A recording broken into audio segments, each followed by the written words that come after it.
Lao Tse y Abdelkebir Katibi, articulación intertextual de un sistema para crear un ser nuevo, ser entre comillas. Leonor Merino. Katibi, sociólogo, ensayista y novelista, abierto a la metafísica como al símbolo, se interesa por múltiples corrientes del pensamiento y se inspira en los lejanos consejos de Lao Tse. Su escritura metafórica y filosófica se apoya en un gran proyecto de cultura plural. Katibi, al igual que Rilke, Cocteau y Nerval, en su descenso a los infiernos, se realiza en el desierto del espíritu para intentar afirmar, allende el deslumbramiento de la identidad y de la diferencia, la reconciliación con un yo dividido. La escritura de Katibi es catarsis de vida. Por eso este autor, en el trabajo práctico de su texto, introdujo cierto desorden en el cuerpo del otro, del lector, y en el cuerpo social. De la misma forma que en la poesía, en la música y en el vivir cotidiano, uno habla y luego se calla. Katibi, sirviéndose del texto del Tao Te Ching, diluye su propio pensamiento haciendo que éste fluya en esa metamorfosis de música y lenguaje, que es la poesía, donde el verso se ha convertido en un canto polifónico. Palabras claves: Abdelkebir Katibi, Lao Tse, cultura plural. Primero, sistema conceptual e ideológico de Katibi. Desde las obras de los años 50 hasta hace bien poco tiempo, la problemática de la identidad constituyó uno de los pilares maestros de la literatura magrebí, escrita en lengua francesa.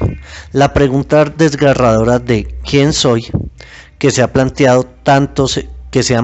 tantos héroes novelescos como los de Kateb Yassin, Jean Amrouche, Khayr Eddin y La Abi, implicó un interrogante no solamente acerca de ellos mismos y de su origen, sino también y sobre todo del replanteamiento del ser magrebí en relación con sus antepasados y con el otro. En esta perspectiva, la escritura hay que comprenderla como un medio de combate social y como un deseo de volver a retomar la propia identidad, la de la historia árabe y la de la memoria popular. En el escritor marroquí Abdelkebir Katibi, sociólogo, novelista y poeta, existen dos retóricas, es decir, dos culturas, que subtienden el texto y que, lejos de enfrentarse, se amalgaman de forma armoniosa, generándose a partir de la otra para entablar un diálogo y no un conflicto. Estoy muy en línea con este man. En este estadio, la dualidad no es solamente aceptada, sino que es asumida e incluso reivindicada, desembocando en la doble identidad. Y es que, como, en efecto, separar la identidad de la diferencia, cuando esta diferencia, la cultura occidental, forma parte ella también de la base de formación del ser y del mismo autor.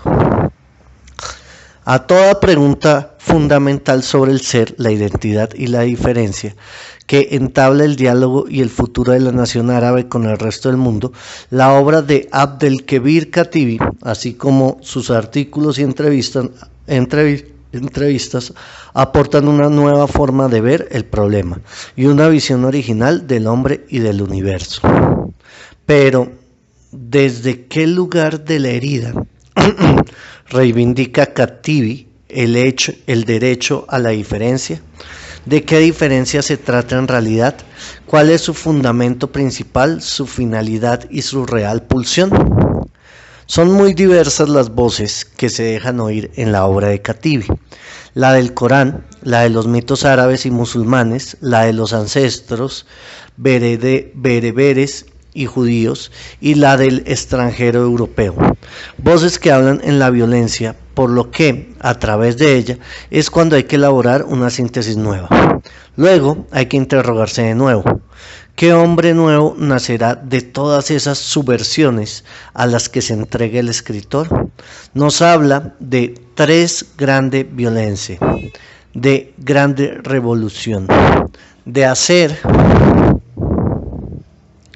guiños a Zaratustra, de adentrarse en el estilo de Mallarmé, de haber recogido el sello de la poesía alemana, así como de la influencia recibida desde su edad más temprana de Baudelaire, debido a su contemporaneidad, puesto que según Khattibi, este poeta ha abierto a la poesía un espacio de modernidad. En la voluntad de este escritor marroquí por estar más allá del libro, queda afirmado el hombre, pero en una diferencia intraitable. Diálogo con Kierkegaard y con filósofos como Derrida, Foucault e incluso por escritores que no son filósofos pero que han aportado como Blanchot a Khattibi todo lo que hay de esencial entre cultura y pensamiento. Pero su referencia esencial hasta el día de hoy será Nietzsche, por su estilo de crítica fundamental y por su forma de encontrar el equilibrio entre pensamiento y arte.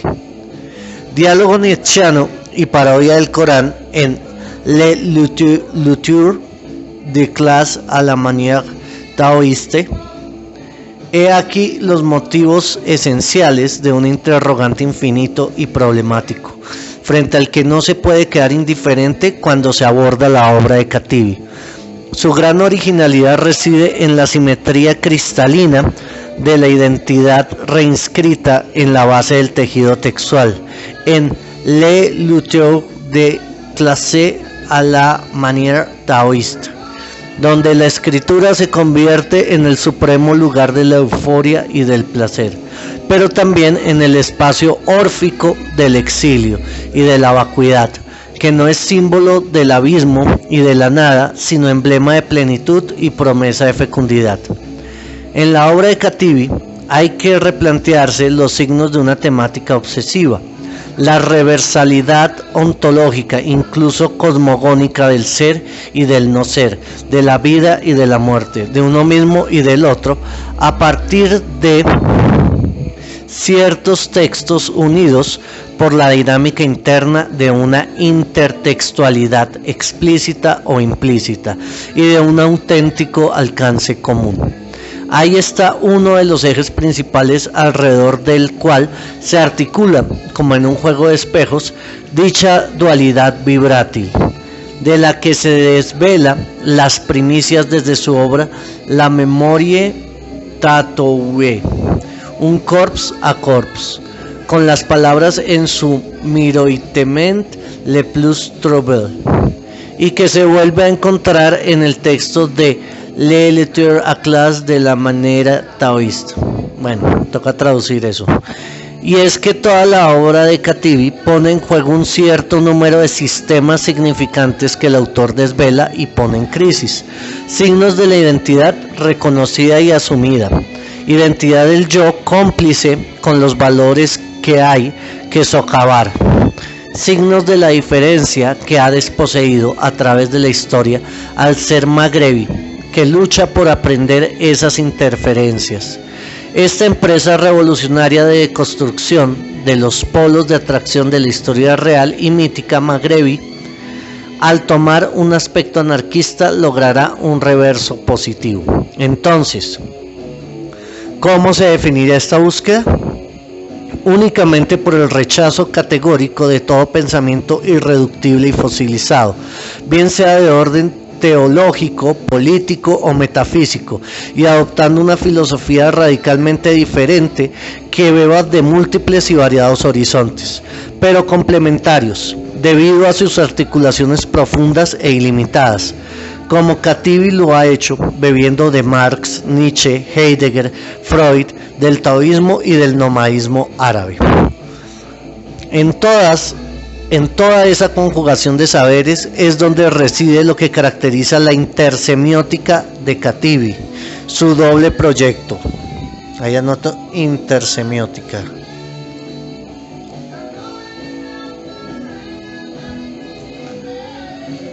Cuando aborda el problema de la identidad y de la diferencia. Lejos de una conducta nihilista y desesperada, este gran sociólogo y poeta busca, por medio de un trabajo de descentramiento intelectual, elaborar una síntesis entre el hombre y su semejante, entre el hombre y el universo. Ahí es donde se arraiga la esencia misma del pensamiento del autor, pensamiento nómada, pensamiento huérfano del desierto que está revestido de una gran importancia en Cativi porque plantea el problema del ser. Ahí viene, pero está en francés. Je parle du désert à un moment à Maroc. Venga, lo traducimos, hago pausa. Esta es la traducción de Google, dice así: hablé del desierto cuando en Marruecos no lo hicimos. En The Tautet Memory y The Class Westler, cuyo final tiene lugar en el desierto. Pero la forma de hacer la pregunta del desierto no es una cuestión puramente política, es la cuestión del ser y el desierto, es decir, cómo vive el desierto, el ser del hombre, y mientras él habita allí como un pensamiento, o al menos una nostalgia de todo lo que es nómada, huérfano, solitario en nosotros mismos. Taoísmo y marxismo, sendas de la diferencia. Abdelkebir Katibi siempre ha estado convencido de la importancia del pensamiento nietzscheano en su intervención en el mundo árabe, puesto que aquí la idea del eterno retorno es de una importancia capital, ya que permite replantear la cuestión de la diferencia y de la identidad, retorno de lo mismo, y en consecuencia hacer que salga el discurso árabe de cierta teología maniqueísta que reposa sobre el dualismo de categorías fundamentales como el bien oponiéndose al mal, la presencia a la ausencia. Por eso, la obra del Tao Te Ching, libro de la vía y de la virtud, atribuida al legendario Lao Tse, para quien la sabiduría auténtica es la que contempla la misma verdad trascendente en su incontaminada pureza y en la que conoce también los demás seres del mundo, y para quien el retorno está implícito en su movimiento. Iba a ser, por tanto, esta obra la que mejor convenía a la problemática de Katibi, dando que la literatura china, como señala Granet, trata sobre todo de máximas de tipo ognomique, pie de página, no la alcanzo a ver, 11. Granet, La Pense Chinoise, París, Alvin Michael, 1968, páginas 54 y 56. Pero es sobre todo en el plano formal donde puede rastrearse las influencias del Tao Te Ching. Su lengua, caracterizada por la concisión y la densidad ideológica, plasmada en una belleza fulgurante. La de su escritura, lengua rítmica, paralelismo, es la combinación ideal para un escritor que, como Katibi, aúna en su creación la profundidad del pensamiento y de la poesía de un verbo, de letanía y de encantamiento. Además, el pensamiento de Lao Tse constituye, como se sabe, una aproximación a lo inefable, en el que la unión conjugada de los dos principios, el del yin y el yang, interesa profundamente a Katibi, puesto que en ellos se encuentra el arte del relativismo. Lo que hoy es esto, antes de mañana será aquello y viceversa, de la misma manera que el ser y la nada son la misma cosa. Pero sobre todo verá en ellos la expresión de la pareja antónima identidad-diferencia, danza dionisiaca de armonía apolínea, de la que Lelutier de Classe expone los principios que, extraídos directamente del libro de Lao Tse, le permite contrarrestar y acometer contra la metafísica occidental subyacente en el mundo árabe.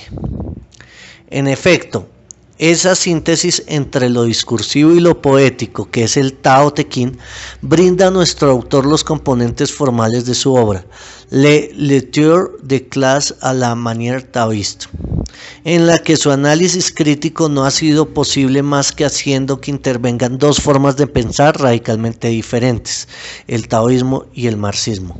Katibi, al considerar que el taoísmo pertenece a una cultura rechazada por Occidente, le servirá como otra forma de plantear la diferencia. Efectivamente, el taoísmo no quiere ser un principio filosófico, sino un antisistema para crear un ser nuevo. Pues no dice cómo educar, pero sí la forma de deseducar. Por otra parte, la primicia que acuerda al principio femenino y a la afirmación de los principios de la vacuidad, del no actuar y de la identidad de contrarios son otra forma entre muchas de ser subversivo. Así, el Tao Te Ching se define como madre genitora, puesto que el que logra la madre, adquiriendo conocimiento del Tao, conocerá también la vida que de él procede. Sin embargo,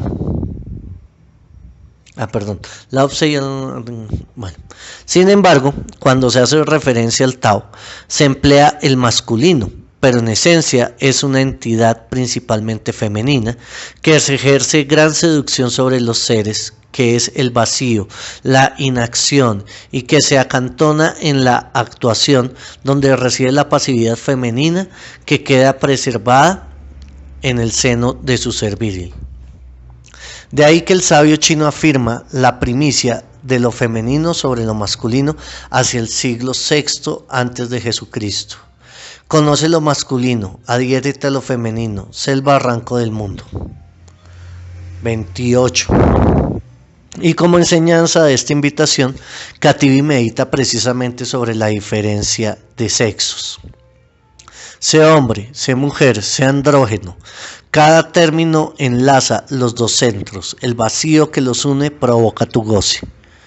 Porque símbolo también de la vuelta a la unidad primitiva del hombre será el mito del andrógino, arquetipo ejemplar y polisémico del inconsciente colectivo, que participará como intertexto en la elaboración de ese pensamiento, pues nos dice Platón en el banquete, por boca de Aristófanes, que desde el tiempo en el que el ser andrógino fue cortado en dos, existirá una añoranza, puesto que antes compartía forma y nombre de lo masculino y femenino. Ahora no es sino un hombre caído en el oprobio, porque descendía de la luna, participando tanto del macho originario del sol como de la mujer originaria de la tierra. Cada mitad añoraba a su propia mitad y se reunía con ella, y rodeándose con sus brazos y entrelazándose una a otra por el ansia de hacerse uno. Morirían de hambre y de inanición general por no querer hacer nada la una sin la otra. Solo entonces Zeus transformó la anatomía de los seres vivientes para que el acoplamiento asegurara la continuidad de la especie, o al menos según las palabras de Platón, la plenitud de su relación. De ahí que Kativi, que no cesa de construir las bases metafísicas de una identidad ciega, se refiera a la enseñanza del taoísmo sobre el principio femenino, al mismo tiempo que experimenta una gran fascinación por el mito andrógino, sobre los que se medita en Lelutieur. Deseo de unidad más allá de lo múltiple, deseo que conlleva la nostalgia del huevo cósmico original, el andrógino primitivo, mito tenaz del eterno retorno. Verdadero libertario, Lao Tse reivindica la abolición de todo orden y no acata más tradición que la de la madre. La idea de madre, de hembra, está estrechamente unida a la de vacío, que es uno de los grandes temas del pensamiento taoísta. El universo es parecido al fuelle de la fragua, vacío, en absoluto está aplanado, más se le mueve, más exhala, más se habla, menos se entiende, más vale insertarse en él. Sin embargo, si el Tao Te Ching es quietud, el huérfano luchador, en Lelutieur de clase a la manera taoísta, es un ser que no cesa de moverse y que apenas se deja prender. Sé móvil e intratable. La lucha de clases también exige un movimiento huérfano. Pero, ¿qué entiende Kativi por huérfano? Nuestro autor, continuando con el trasvase de las estructuras taoístas en el seno de su poema, adopta la articulación silogística de las estrofas de Lao Tse que dicen: favor y desgracia sorprenden igualmente, veneran una gran desgracia como tu propio cuerpo. ¿Qué se entiende por favor y desgracia? Sorprenden igualmente. El favor eleva y la desgracia rebaja. Lao Tse se obtiene el favor y uno se sorprende, se pierde y uno se sorprende también. Tal es el sentido de favor y desgracia, sorprenden igualmente. En Le Luther de Classe à la manière taoísta se encuentran esas mismas escrituras explicativas y deductivas, como la siguiente interrogación didáctica que retoma el postulado en forma de hipótesis. Huérfano es el luchador de clase soberanamente huérfano, ¿qué se entiende por huérfano? Toda jerarquía supone un padre, una madre y un tercero. Toda política un dueño, un esclavo y un tercero. El ser histórico es una desgracia. Y si el hombre busca ciegamente su arraigo en una identidad loca, el luchador de clase, huérfano, se mueve en completa errancia, en una renuncia y liberación total, sin lugar fijo, ni memoria apropiada, ni eterna identidad. Yo enseño el saber del huérfano. Vaga por tanto por los caminos sin confundirte con la hierba. Ese mismo eco de soledad está recogido en el Tao Te Ching. Yo solo vago sin meta precisa, como un hombre sin hogar. El sabio huérfano ha sido educado en la escuela del pueblo y su proyecto histórico de transformación de la sociedad se sitúa de golpe en la lucha de clases y es requerido para romper los ídolos, la familia y toda institución que provenga del complejo de Edipo, puesto que el luchador no mama el seno de su madre ni la verga de su padre, los traga. La noción de la diferencia es el centro de las preocupaciones del luchador. Alrededor de aquella se organiza el campo conceptual del poema, el orfelinato y la lucha, porque ser luchador, sabio, huérfano, exige adherirse a la diferencia. Adhiérete entonces a la diferencia sin retorno, ese es el canto supremo de toda embriaguez. Esta adopción del componente predicativo del imperativo que vemos a lo largo del poema, que también se aprecia en el Tao Te Ching llamado en lingüística textual imputativo, es el medio por el que el locutor se dirige al receptor y es utilizado como un salto entre el yo y el tú, no como invasión, sino que va a tratarse de un imperativo que, como dos cuerpos entramados y taraseados, implica estrechamente al emisor y al receptor. De ahí que cuando el yo intenta representar al individuo que habla, el tú podría representar la divinidad englobante con la que el místico busca la fusión. El imperativo empleado en ambos textos va a ser el medio gramatical para que acerca a los dos actantes para fundirlos uno en el otro. Por otra parte, las estructuras de oposición en paralelismo tomadas del texto del Tao Te Ching traducen directamente lo ontológico de esta escritura preciosa y violenta, en la búsqueda inacible de una armonía que se basa en la combinación de contrarios. El largo y el corto se forman el uno por el otro, el alto y el bajo se tocan, la voz y el sonido se armonizan, el antes y el después se siguen. Esta dualidad interrelacionada, por la que de la misma manera que existe el día, también existe la noche, el sol porque hay sombra, el alma por el cuerpo y, ¿por qué no?, el amor, puesto que también existe el desamor. Esta perspectiva de oposición que permite la existencia del ser y del sentir, su emplazamiento erótico, es en la que Cativi encuentra su expresión profunda. El antes y el después se armonizan, el alto y el bajo se engendran, el sexo y la nalga se tocan. Ahí es donde tu ser deseante se desarraiga. Cualquier lógica común es derrocada por el taoísmo. La verdad y el pensamiento más extendido será tomado al revés. El ligero vence al duro, el débil vence al fuerte. En esta misma línea, Le Luther de Classe se erige como un enemigo de toda doxa, puesto que para él la gran revolución no tiene héroes. y es que la lucha exige prudencia y reflexión. El poema del luchador propone cierto número de tácticas y métodos que hay que seguir, así articulando marxismo y pensamiento de la diferencia del taoísmo. El poeta desestabiliza el pensamiento de la identidad, descentraliza toda metafísica y transgrede todo tabú y prohibición. La crítica marxista desemboca en la práctica de la violencia y con ella se opone Khatibí al pensamiento taoísta, pero lo hará con los mismos argumentos que residen en el paralelismo de estructuras sintácticas y que constituyen uno de los rasgos notables del Tao Te Ching. Cuando un espíritu superior oye el Tao, lo practica con celo. Cuando un espíritu medio oye el Tao, tan pronto lo conserva, tan pronto lo pierde.